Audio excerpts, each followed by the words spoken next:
যেটা অত্যন্ত দুঃখজনক। ওয়ালিল্লাহি আলান নাসি হিজ্জুল বাইতি মান ইসতাতা ইলাইহি সাবিলা। যে ব্যক্তির এই ঘর পর্যন্ত যাওয়ার সামর্থ্য থাকে সে যেন এই ঘরের হজ আদায় করে। এটা নিয়েছি আমরা আল্লাহর কোরআন থেকে।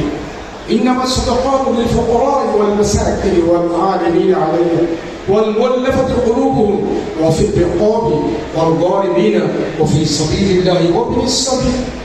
আমরা এটাও নিয়েছি যাকাতের 8টি খাত দিয়েছি আল্লাহর কোরআন থেকে। ওয়া আকামুস সালাতা ওয়া আতুজ যাকাতা ওয়ারকাউ মা'আর রাকিঈন।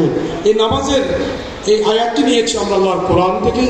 ইয়া আইয়ুহাল্লাযীনা আমানু কুতিবা আলাইকুমুস সিয়াম কামা কুতিবা আলাল্লাযীনা মিন ক্বাবলিকুম লাআল্লাকুম তাত্তাকুন।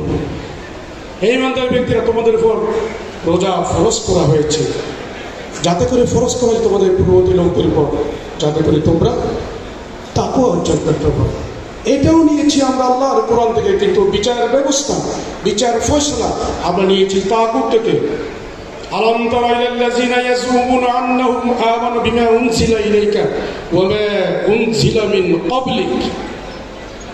হে রাসূল, তুমি কি দেখোনি তারা সেই বিষয়ের উপর ঈমান এনেছে যা তোমার উপর ওহী নাযিল হয়েছে এবং সেই